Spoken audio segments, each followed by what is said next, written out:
Toge Noire, une ONG de défense des droits de l'homme, demande au procureur général de la République d'entamer des poursuites judiciaires contre l'ancien gouvernement dont les membres n'ont pas déclaré leur patrimoine au début et à la fin de leur mandat. Trouvera-t-elle gain de cause? La réponse reste pendante. À la primature, hier, une réunion d'évaluation pour évoquer l'insalubrité dans la ville de Kinshasa, mais aussi la circulation routière. Le chef du gouvernement, Matata Ponyo, a réuni à ce sujet quelques autorités à qui il a donné des directives bien précises. Édition dominicale du journal, bienvenue à tous et merci d'être avec nous sur Télé 50 pour l'essentiel de l'actualité. Direction d'abord la primature où le chef du gouvernement, Matata Ponyo, a présidé ce samedi une réunion d'évaluation portant sur des priorités dans la ville de Kinshasa. À l'ordre du jour, la lutte contre l'insalubrité dans la capitale, mais aussi la mise en garde contre toute forme de dérapage policier. Les autorités concernées à ce sujet, le commissaire général de la police et le gouverneur de la ville de Kinshasa. Kinshasa, une ville assainie et sécurisée, l'exécutif national y tient fermement. Voilà qui justifie cette rencontre convoquée par le Premier ministre à l'hôtel du gouvernement. Les personnalités présentes à cette réunion sont celles directement liées dans la recherche des solutions à l'insalubrité et à celui des tracasseries policières. Il s'agit du ministre de l'Intérieur et de la Sécurité, Richard Mouyej, du gouverneur de la ville de Kinshasa, André Kimbuta, et Charles Bisengimana, le commissaire général de la police. Nous avons encouragé la police dans son rôle d'encadrement, mais nous avons insisté sur l'humanisation de l'opération. Il faudrait le plus possible que notre police évite les dérapages. Ce travail doit se faire dans le strict respect des droits de l'homme. Depuis qu'il était à la tête du ministère des Finances, Matata Ponyo dirigeait, sous l'impulsion du chef de l'État, une commission interinstitutionnelle chargée de rendre salubre la capitale Kinshasa. Il y a tout un programme pour rendre nos communes propres. Les bourgmestres devrions s'y impliquer totalement. Des sanctions sont prévues pour les bourgmestres qui se constitueront en pesanteurs. Le programme n'est pas si simple. Il exige 129 millions de dollars américains pour sa réalisation. Les social-déquinois intéressent au plus haut niveau le gouvernement Matata Ponyo, une raison de plus pour que le Premier ministre exige le suivi, également l'évaluation de ce projet. Aux plaintes liées aux tracasseries policières observées dans la ville de Kinshasa, des mesures sévères ont été prises. À l'entrée de leurs fonctions, tout comme à la sortie, les anciens membres du gouvernement Mozito n'ont pas déclaré leurs biens. Toge Noire, une ONG de défense des droits de l'homme, se saisit de l'affaire. Elle demande au procureur général de la République d'entamer de poursuites judiciaires contre l'ancien gouvernement dont les membres n'ont pas déclaré leur patrimoine au début et à la fin de leur mandat. L'article 99 de la Constitution indique en effet que dans les 30 jours suivant la fin de fonction des membres du gouvernement, faute de cette déclaration, en cas de déclaration frauduleuse ou de soupçon d'enrichissement sans cause, la Cour constitutionnelle ou la Cour de cassation est saisie selon le cas. Pour lutter contre les violences sexuelles faites à la femme en République démocratique du Congo, la conférence internationale sur la paix dans la région de Grand Lac compte organiser au mois de juillet prochain une campagne de sensibilisation à Kinshasa. C'est la raison de la visite ce samedi du secrétaire exécutif de cet organisme sous-régional auprès de la ministre du Genre, Famille et Enfants, Kadi Koulab. Lutter contre les violences sexuelles dont sont victimes les femmes dans la région de Grand Lac, tel est l'objectif de cette rencontre entre les secrétaires exécutifs de la Conférence internationale sur la paix dans la région de Grand Lac, le professeur Ntumba Luaba et la ministre du Genre, Famille et Enfants, Geneviève Inagozi. Nommée à la tête de cette structure régionale qui regroupe en son sein 11 pays africains, le Congolais Ntumba Luaba a promis d'organiser au mois de juillet prochain à Kinshasa une campagne afin de lutter contre toutes ces violences. Nous avons reçu mandat des chefs d'État de promouvoir le genre dans la région de Grand Lac, c'est-à-dire la participation politique de la femme, l'autonomisation économique et puis sa participation aussi à la prévention et à la gestion des conflits. Mais il y a un grand problème qui demeure, c'est la lutte contre les violences sexuelles et basées sur le genre.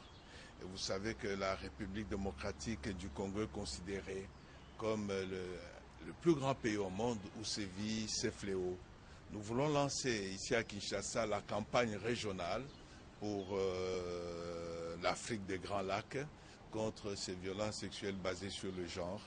Et nous avons trouvé à Madame la ministre une oreille très attentive parce qu'elle se veut une femme ministre des terrains et elle veut contribuer à promouvoir davantage le genre dans la vision du chef de l'État. Cette campagne réunira les ministres de la Justice et du Genre de tous les pays membres de la CIRGL. Après cette audience, la ministre a également reçu dans son cabinet de travail une délégation de l'association Femmes Congolaises pour la Paix qui est venue féliciter Geneviève Inagozi pour sa nomination, mais également lui témoigner son soutien. À l'Office congolais de contrôle, on s'active dans la formation des entreprises sur le norme ISO 25. Voilà ce qu'il faut comprendre de la session de formation organisée pendant 5 jours à l'intention du personnel technique de la société minière Mutanda Mining.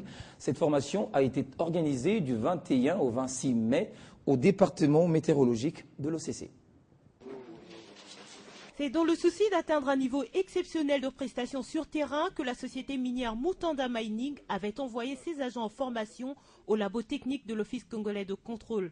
Après 5 jours de formation, c'est ce samedi que s'est clôturée cette session de structuration. On est tout heureux d'avoir un partenaire qui a eu à suivre la formation de part des formateurs OCC, donc des ingénieurs, personnels compétents, qui ont transmis ce qu'ils ont eu à connaître et à la grande satisfaction des apprenants. Satisfaits des matières acquises durant cette formation, les bénéficiaires saluent l'initiative. Nous avons appris beaucoup de choses sur les volumes, la manipulation de la verrerie, les étalons de masse. Comme je l'ai dit encore, ce sont des petites étapes que la plupart des laboratoires analytiques pouvaient négliger, mais c'est ce qui fait même la force de la qualité d'un laboratoire. Aussitôt formés, les agents de la compagnie minière Mutanda Mining vont devoir mettre en œuvre leur savoir afin de faire de leur entreprise compétitive.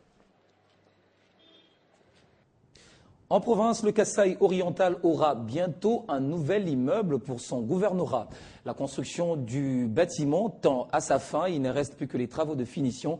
Le gouverneur de cette province a fait ce constat. Le constat est que les travaux évoluent en toute vitesse dans cet édifice qui devra abriter le nouveau gouvernorat de la province du Kasaï oriental. Le carrelage, la tuyauterie ou la vitrerie sont pour la plupart terminés. Toutefois, les travaux accusent un certain retard, justifié ici par le ministre provincial des Travaux publics et infrastructures. L'autorité provinciale est préoccupée par le terme et la fin de ces travaux, qui étaient peut-être retardés suite à certaines contraintes. Mais on a tous constaté que si on y mettait déjà la dernière énergie, le délai d'inauguration va être le plus impossible à rapprocher, puisque ce sont des îles, il veut déjà occuper son bureau qui est presque terminé. Et c'est sur fonds propres du gouvernement provincial que ces travaux sont exécutés. Et dans moins d'un mois, le bâtiment sera remis aux autorités provinciales. L'actualité à l'étranger, d'abord en Égypte, c'est ce dimanche que les résultats officiels du premier tour de la présidentielle seront connus, mais déjà les premières tendances dégagent dans certains bureaux de vote. Mohamed Morsi, le candidat de Frères musulmans, serait en tête et dans certains partis politiques, on serait en train de s'affûter pour une nouvelle campagne électorale. Claude Biringanine. Les résultats officiels du premier tour des présidentielles égyptiennes n'ont pas encore été communiqués, mais des chiffres portant sur la quasi-totalité des bureaux de vote ont été donnés par les partis, donnant Mohamed Morsi avec 25% des voix contre 24% pour Ahmad Shafik, et chacun s'est déjà lancé dans la campagne pour les seconds tours. Les frères musulmans sortent affaiblis de ce premier tour des présidentielles, bien que leur candidat Mohamed Morsi arrive en tête. Ils ont en effet la moitié de ce qu'ils ont obtenu aux législatives organisées en début d'année. Leur tentative d'ouverture vers les autres forces politiques a pour l'instant échoué. Le Front National, convoqué samedi par la confrérie pour soutenir Morsi, n'a rien donné. L'islamisant Aboul Foutour, fort de 4 millions de voix, s'est désisté. Le nassérien socialiste Hamdine Sabahi arrive troisième avec 5 millions de voix, a déclaré dans une conférence de presse « Je n'ai pas acheté mes voix pour les vendre. Il aura jusqu'à 20 jours pour se décider. » En Afghanistan, un bombardement de l'OTAN a tué samedi soir 8 personnes d'une même famille, dont 6 enfants, dans leur domaine de Paktia, une province instable dans l'est du pays. L'ISAF, la force armée de l'OTAN, interrogée par l'AFP, indique avoir entendu parler de l'événement et l'OTAN enquête sur le drame. L'attaque a été confirmée par une source sécuritaire de haut niveau à Kaboul. Festival de Cannes, la 65e édition touche à sa fin. Les prix majeurs seront décernés ce dimanche. Les jurys délibèrent à huis clos dans une villa sur les hauteurs de Cannes, mais des prix ont déjà été décernés, notamment dans les sections parallèles. Nous y reviendrons bien sûr. On va se quitter avec le sport athlétisme. Le terrain annexe du stade de Martyrs a abrité hier, samedi, le championnat d'athlétisme de Kinshasa. Une centaine d'athlètes ont pris part à ce championnat dans différentes épreuves. La marche, le javelot et les 100 mètres plats et bien d'autres. On fait le point avec Valdo Simoyamba. C'est devant un public qui a du goût à l'athlétisme que la Ligue de Kinshasa a organisé son championnat, dans les 2 versions, avec la participation des jeunes aux différentes épreuves, notamment les javelots, le 800 mètres marche remporté ici par Abdoul Suedi. Une joie immense, vraiment. J'ai toujours rêvé ça, de faire ça. Et c'est une joie pour moi de faire ça aujourd'hui. Parce que nous avons eu beaucoup de temps d'entraînement et avec beaucoup d'endurance, voilà, nous avons gagné. La finale 110 mètres et monsieur est revenu à Lomba, distance qu'il a parcouru en 14 secondes 58. C'est la première compétition que je vais participer des ligues. C'est ça. C'est l'assentiment que je fais. Il faut que je regarde d'abord les chronos. Parce que c'est ça. L'athlétisme, c'est les chronos.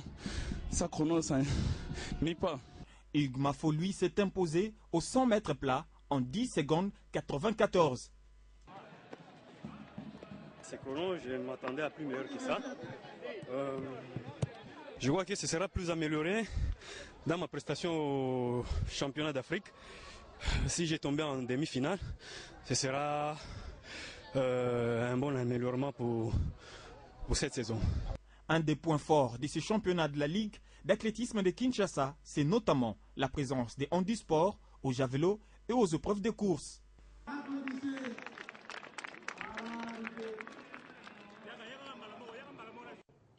Et justement, en rapport avec l'organisation de ce championnat d'athlétisme de Kinshasa, je vous propose d'écouter le 2e vice-président de la Ligue d'athlétisme et Ilunga Mandé, athlète international congolais. Nous sommes très contents du fait que ça s'est bien réalisé avec le concours d'un seul sponsor. Nous disons merci à M. Jean-Claude Yalé, le président de la Ligue d'athlétisme de Kinshasa. Et merci aussi aux athlètes qui ont bien voulu accepter être avec nous, puisque c'est leur fête. C'est eux que nous sommes en train de préparer pour l'avenir de cette discipline dans la ville de Kinshasa. Nous avons pu réunir au moins 100 athlètes, y compris nos amis dans handisport, dans les personnes vivant avec handicap. Et c'est un moment très intéressant, puisque ça nous permet de voir l'image des athlètes et aussi les niveaux. Et pourquoi pas aussi au niveau de la fédération, voir comment aligner, sélectionner les meilleurs athlètes qui pourront, si possible, représenter le pays ou bien notre ville de Kinshasa à l'extérieur du pays. Nous avons pratiquement les meilleurs athlètes d'Afrique centrale, de cadets ici, sauf qu'ils ne sont pas bien encadrés sur le plan de la prise en charge financière et puis logistique. Là, en tout cas, moi particulièrement, je suis vraiment très motivé et vraiment flatté de voir une telle organisation dont on voit les athlètes se mesurent. C'est ce qui compte pour moi. Quand les athlètes s'entraînent, ne compétissent pas, ça ne sert à rien. Mais quand on voit les athlètes se mesurer sur la piste, ça nous encourage et ça nous... Et c'est la fin de ce journal. Merci de votre attention. On se retrouve dans quelques petits instants pour la revue de presse. A tout de suite.